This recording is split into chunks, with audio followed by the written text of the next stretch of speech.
I see a drone. It's holding something. Looks like a delivery. I think I just saw my name in it. Whoa. So delivery for Shiva. Thanks, buddy. So we got our special drone delivery. Let's open this packet and then see what we have. So we have the DJI Osmo Mobile 3. This is a gimbal. This by far has been the least expensive Osmo Mobile DJI has sold. And as you can tell by the name, this is the third version of the Osmo Mobile in the Osmo series that DJI has. So today we're gonna unbox this and then see what is inside. This is the combo packet, and then we are also going to do a detailed review of, with the gimbal, without the gimbal. We're gonna do multiple videos using different phones to see what kind of difference are we seeing with this using this gimbal versus if we didn't have this gimbal. And we're gonna talk about all the features that the gimbal offers, such as active track. I mean, this gimbal has some of the features of their higher end drones, so I'm extremely excited about this. So let's open this thing up.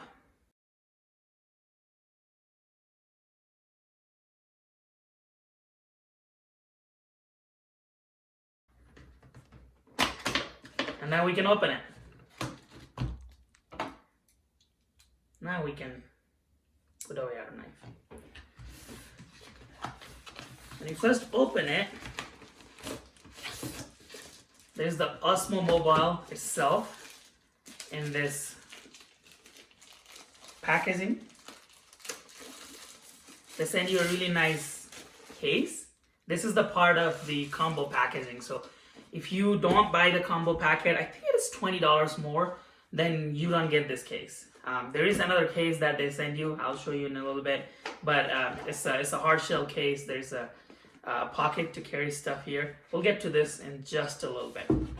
Now let's continue looking over what we have. We have this case inside the case, and there's nothing here.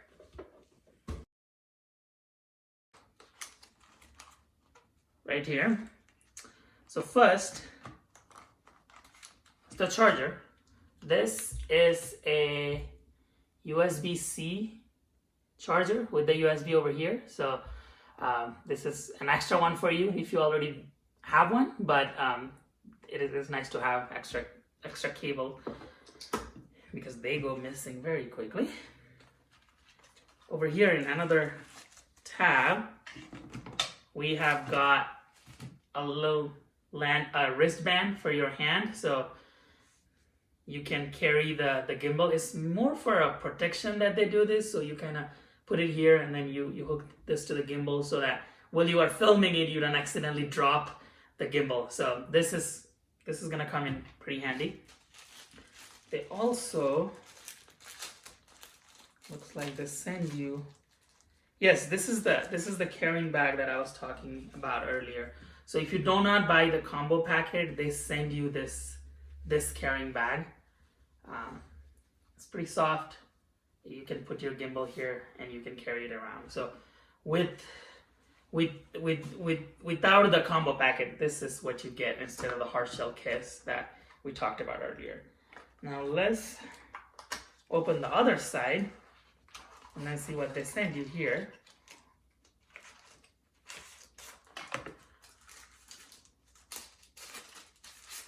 So this is the tripod. We'll talk about the tripod in a little bit, but this is also the part of combo packet. So tripod and the hard shell case is what you don't get if you buy just a regular one. This is the tripod that goes in the bottom of your gimbal.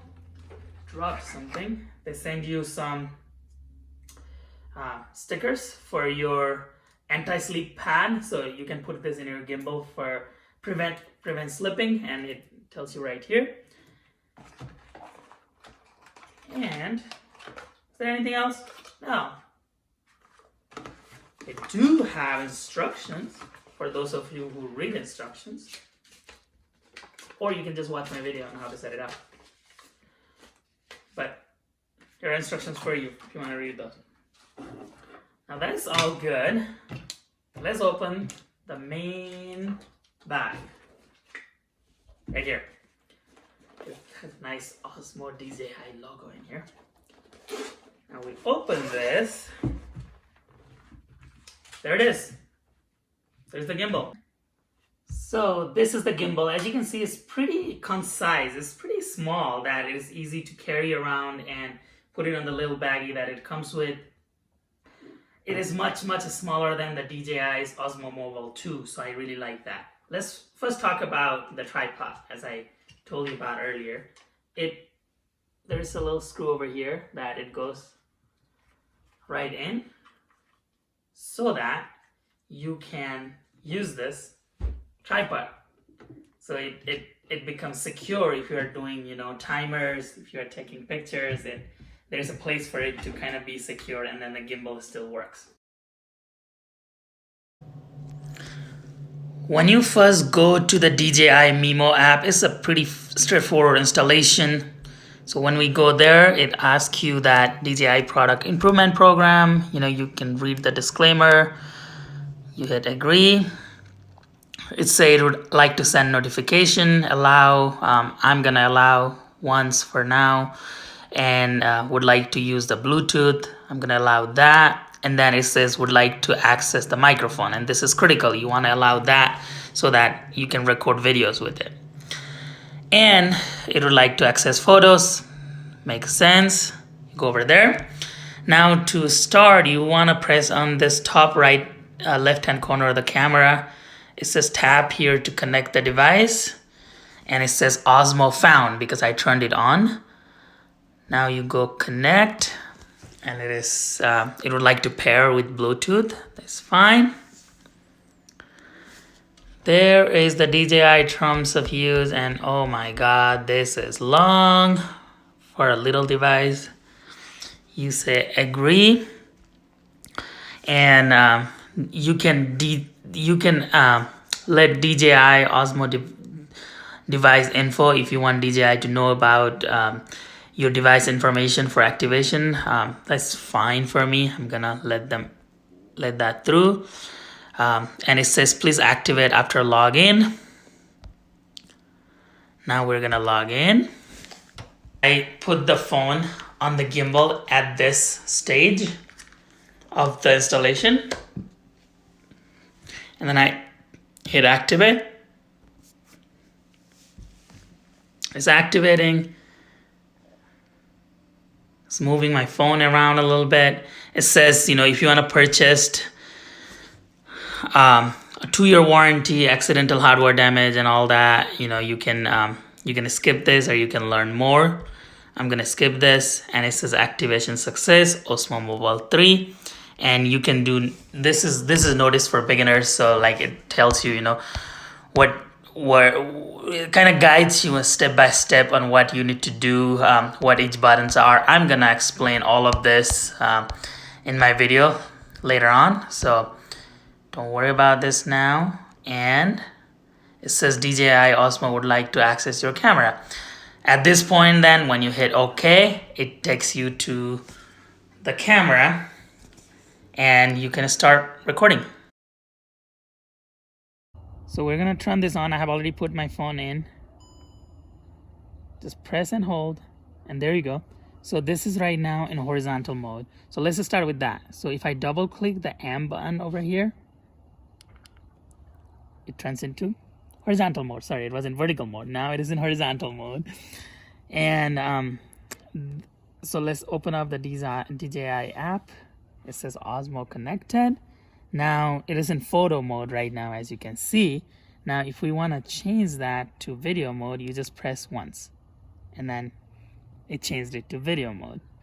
To put it back to photo mode, you just press that once, and so on. So it just does the video and photo mode over there. This button right here, the one with the red, is pretty much only for recording, right? So if we press here, it will start recording, and if we are in the photo mode, and if we press this icon right here, it takes a picture. So this button over here is the zoom button. So if I slide this towards T, it goes and really zooms in. And then if I bring it back, here you go. So that is zoom.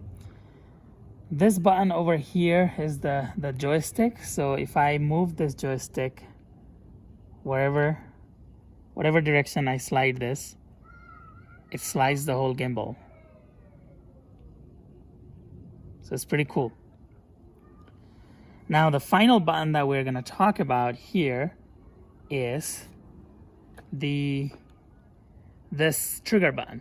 So what this trigger button does is it changes from front to back camera. So let's first talk about what. So right now it's moving all over the place. So if I move the gimbal this way, it moves the phone this way. If I press and hold the trigger, so I'm pressing the trigger, it keeps it locks it in place so that it doesn't move too much when I'm moving it. The phone didn't tilt this way, so it locks the phone, the gimbal in place. If I let it go, it turns off, and it starts moving again. So that is one of the features with the trigger button. Now another feature of the trigger button is if I press once. So if I press this once, and the second one, if I hold it, it says it. You didn't see it, but the sport mode was turned on.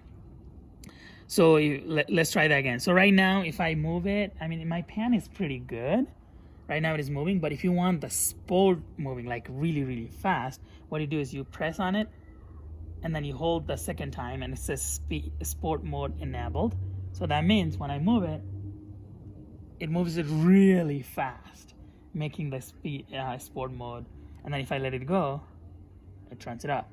Now let's say your gimbal is kind of facing the ground, and you want to quickly bring this to the center. What you do is you press this quickly. You press it twice quickly. So if I quickly, it centered it. So right now it is the rear facing, and then the final function of the trigger button is if I press the trigger button 3 times. So if I do, it changes to front facing camera. So now it is facing me. And if I change this to video mode, it starts recording video while it is facing me. Now, one thing that I don't like about this, it was the same case with the Osmo Mobile 2, is that if I start recording, so I'm recording, saying, now if I press it 3 times, it says wait until shooting mode is complete. So it doesn't go back to the back screen, the rear view camera, rear facing camera, while it is in video mode. So like we can't switch between videos while shooting it. You really have to stop it, and then you have to press 3 times before it will go back to it. So that's one thing that I have reported to DJI, and looks like they didn't change this with this gimbal. But that is it for all the buttons that are out here. We're gonna do a kind of a detailed walkthrough of each of the features that are out here, including active track and everything. Now let's talk about some of the settings that we have over here.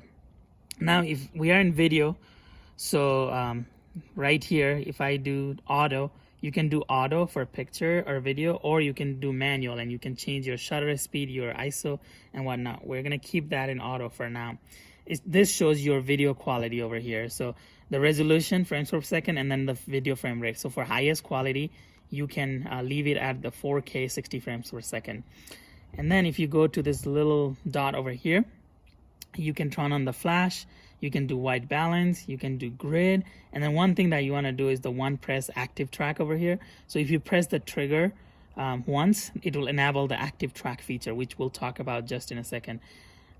So actually let's try that. So the active track feature over here, if so let's track this light right here. So if I focus on that, and then if I press it once, it puts a green box over here. Now I'm gonna move, but you see the gimbal kept the focus on that light. No matter where I moved, it is still focused on that light. so it didn't change its focus from there. So it's pretty neat, and we'll do another video to show that as well. And to get out of active track mode, you just press it again. Now that was active track. Let's talk about pano. So in this one, this is the 3x3, so you can change it from 3x3 to 180 if you want, like a traditional piano, but this one is 3x3, and we're gonna say that that is the center of our 3x3 piano. So what you do is you press the record button once, and then gimbal goes and takes a bunch of pictures. So it takes 9 pictures, how it is taking it on its own, and then it's gonna generate the panorama for us. Stitching the picture together. Wow. So it really shows the whole view. Now if you want the traditional panoramic picture, that is the 180, what you do is you press on 180 here, and then you say, okay, I still want that to be the focus of my panorama. Now you press on it, it goes way back, start taking pictures. Now it's gonna generate a picture. Boom. That's your traditional panorama, and you see how easy it was. You literally just have to press a button. There is also the story mode over here. That is when it changes the everyday, lame objects to super cool, like a filming object, and we'll do that in just a second. There is also slow motion. There is time lapse and hyper time lapse, so really fast time lapse in here. But there is a lot of settings. These are customizable settings. You go over here, there's white balance. Thank you for watching my video. I hope you found this video helpful. I'm gonna leave you with some footage of me recording with the gimbal and without the gimbal, the phone on my other hand, and then show you the comparison between how both of those compare, as well as some active tracking and other footage. Meanwhile, while you are watching those footage, if you found this video helpful, please consider subscribing to my channel. I'm Shiva Sapkota. I make weekly technology videos. So if you turn on the notification, you will be notified with my next videos. Thank you. Please let me know in the comments below if you have any suggestions or feedback, and we'll see you in the next video. Now let's talk about gesture control. So it's in the front, and then I have turned on the gesture control. This is where you go turn it on. So gesture control is enabled, so it's just looking for gestures, and active track is on with the setting that if you want to go see the setting, it'll be over here. That's the gesture control is follow and shoot. That means it will follow and then it will shoot the video while the gesture control is on. So to enable, if I do this, it recognized me, and now it is recording and it is tracking me. So wherever I go, it keeps it central to me. Even if I try to move it out of the frame, it is still tracking me and recording. So that is gesture control. It also works with pictures.